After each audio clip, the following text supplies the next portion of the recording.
All right, given the fact that we have seen this wild week, what does this week's price action prove to you? I think the big picture, if you look over the last 12 months, is March 12th of 2020, we had $2 billion of trading on Binance, and the price was around 5,000. And August 10th, when my company entered the entire Bitcoin market, we had $1 billion of trading on Binance, and the price was around 11,000. May 18th, biggest day maybe ever for Bitcoin, we had $13 billion traded with the price around 37,000. I think what those stats tell you is that Bitcoin's coming to life. It's an institutional grade safe haven asset. And although there's volatility, the volatility is the price you pay for it to be 10x outperforming the S&P index over a decade and be outperforming NASDAQ and S&P by a factor of 8 in the last 12 months. I want to get into that a little bit more, but first, did Elon Musk help trigger the sell-off we've seen? You know, Elon's enthusiastic about Bitcoin, and probably he's just as enthusiastic as I am. He's also enthusiastic about renewable energy and making the environment green, and he'd like to be part of that solution, and he'd like for the Bitcoin community to work with him. And so I think everybody in Bitcoin's got the same objective. There's a little bit of skittishness in the market because this thing trades 24/7, 365 on tweets. And so sometimes you get volatility. But at the end of the day, I think we've got a good plan, and everybody's aligned on that plan. All right. Even though Elon Musk, and I realize he deleted the tweet, referred to you as Giga Chad, apparently, on the platform. Yeah, well, the cyber hornets, they come up with colorful nicknames for all of us. All right. So I want to get into the fact that MicroStrategy stock, for better or worse, basically trades in lockstep with Bitcoin, given the fact that you do have billions on the balance sheet in the cryptocurrency. In many ways, it kind of overshadows the fact that you do have this recovery afoot in your actual core business, which is business intelligence, given the fact that we saw double-digit revenue growth the last quarter. You're expanding into cloud offerings as well. Does that frustrate you, or do you see the fact that you're being, at least by investors, viewed as a Bitcoin holding company, part of a longer-term vision? You know, I step back and always look at the big picture. If you look at it from minute to minute, day to day, you'd be frustrated. But we're up by a factor of 4x over 12 months. Our shareholders are delighted. Our employees are delighted. As I say, sometimes Bitcoin fixes everything. Our last 2 quarters were 2 of the best quarters in a decade for the software business.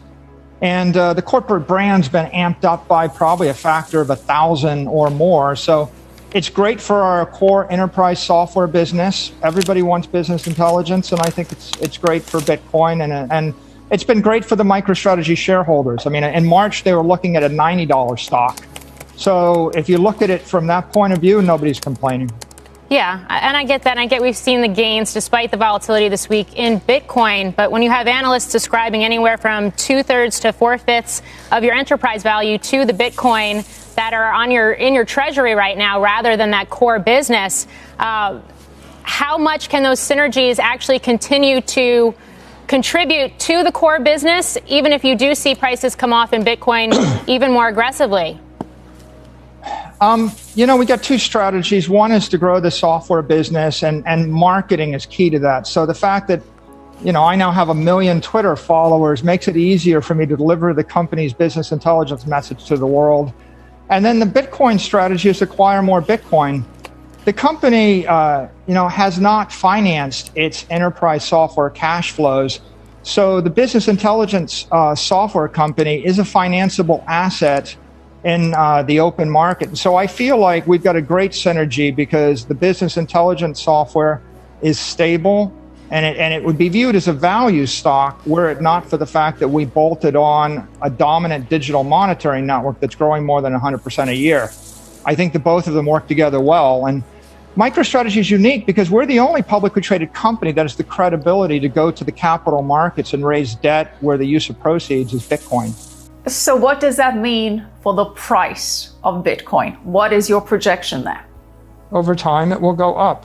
I think that if you look at the $500 trillion monetary planet and the $1 trillion, crypto asset fire burning in the core, you can expect that will continue to expand. It's been expanding pretty rapidly. I think it'll continue to expand as it absorbs the monetary energy of the other store of value assets. So it should slurp all of the energy out of, or large portions of the energy out of the precious metals and then out of monetary indexes and broad money equity ETFs. And so there's no reason why it shouldn't go from $1 trillion to 10 trillion to 100 trillion. Over what time frame? I'm not a trader, so I don't guess by the week, by the month, even by the quarter. I mean, for me, a decade, is a target. And I'm expecting that this thing will just continue to grow forever, for my lifetime. I don't see any reason why it won't stop growing, because it's for the first time in the human race's history, and first time in 5,000 years, we figured out how to create digital scarcity on an open network. That's a one-time invention, and the protocol itself is like as profound as English or Arabic numerals. It's like once you've got a way to do arithmetic with Arabic numerals, how long will that go? Well, long time. I think it's natural that you're going to see Bitcoin is the solution to everybody's problem. Bitcoin is like base layer, the layer one of the money, and the layer two, the scalability for the civilization, it won't come from Bitcoin, because Bitcoin it's capped at 350,000 transactions a day. Now you could say, the critics say 350,000 transactions, that's not fast enough to be a currency. Correct. It's not fast enough.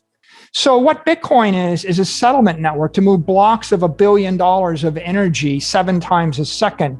The city of New York borrows $10 billion, buys Bitcoin, and eliminates taxes forever to the benefit of everybody in New York. That's a derivative, right? Right. They could do that. Turkey could go and they could buy $5 billion of Bitcoin in their central bank treasury, and then that would be worth 50 billion over the next 5 years. And they could strengthen their currency, and 50 million people in Turkey would in essence have a Turkish lira, which is a derivative of Bitcoin. So you're thinking about, how does the world scale, right? How do you scale this thing? Most people, they get it wrong. They think, well, it's got to scale on the base layer. They're just tragically uninformed. I think the Bitcoin will grow in popularity this decade. This is the decade of Bitcoin, and it will spread to billions and billions of people. And it'll make the world a better place. It'll bring, economic empowerment to billions of people and brings hope to billions of people. And I'll be happy to fade into the woodwork and be forgotten. When that happens, it won't bother me at all.